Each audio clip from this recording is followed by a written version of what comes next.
भूदत्त पाराशर एक ऐसा नाम है जो शारीरिक शक्ति, सामाजिक संघर्ष, काव्य संवेदना और अध्यात्म की गहन यात्रा का प्रतीक है।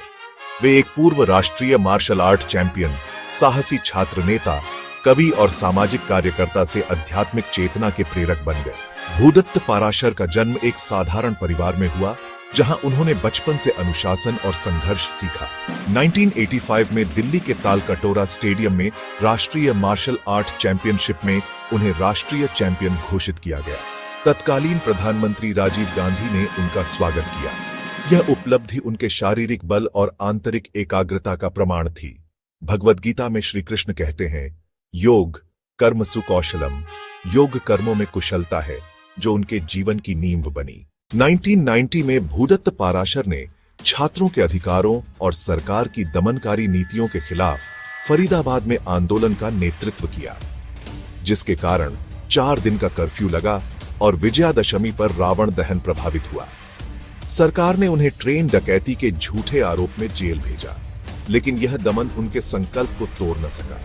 1991 में हरियाणा छात्र मोर्चा के बैनर तले उन्होंने 40 विधानसभा सीटों पर चुनाव लड़ा, जो छात्र शक्ति और बदलाव की आकांक्षा को दर्शाता है। यह कर्म योग का उदाहरण है। इन संघर्षों के बाद भूदत्त पाराशर ने संसार त्याग कर 3 वर्षों के लिए संन्यास ग्रहण किया। वे हिमालय की पवित्र वादियों में चले गए, जहां सिद्ध सन्यासियों के सानिध्य में उन्होंने जीवन और आत्मा के गूढ़ रहस्यों को जाना।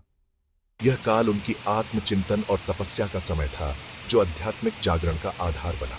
1994 में भूदत्त पाराशर हरियाणा लौटे और अपने सहयोगी स्वामी आदित्य वेश के साथ मिलकर शराबबंदी आंदोलन शुरू किया। यह आंदोलन हरियाणा की जनता का व्यापक समर्थन प्राप्त हुआ और बंसीलाल की सरकार को उनकी मांग माननी पड़ी, जिससे राज्य में शराबबंदी लागू हुई। यह सफलता उनके सामाजिक और आध्यात्मिक संकल्प की जीत थी। दुर्भाग्यवश शीघ्र ही स्वामी आदित्य वेश का निधन हो गया, लेकिन भूदत्त जी ने उनके सपनों को आगे बढ़ाने का संकल्प लिया।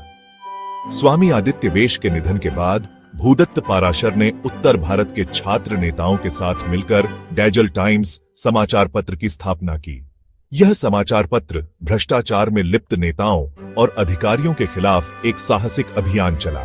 पत्रकारिता के माध्यम से उन्होंने समाज में पारदर्शिता और नैतिकता की अलख जगाई।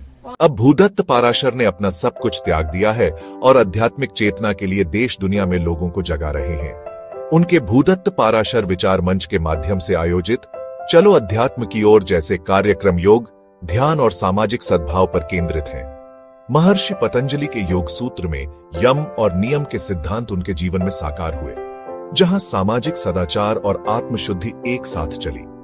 भूदत्त पाराशर का जीवन एक प्रेरणा है, जो मार्शल आर्ट चैंपियन, छात्र नेता, शराबबंदी योद्धा और आध्यात्मिक गुरु के रूप में विकसित हुआ। प्रत्येक चरण उनके साहस और करुणा को दर्शाता है। उनका संदेश स्पष्ट है, सच्ची आध्यात्मिकता सत्य के लिए लड़ती है, समाज को सुधारती है और आत्मा को मुक्त करती है।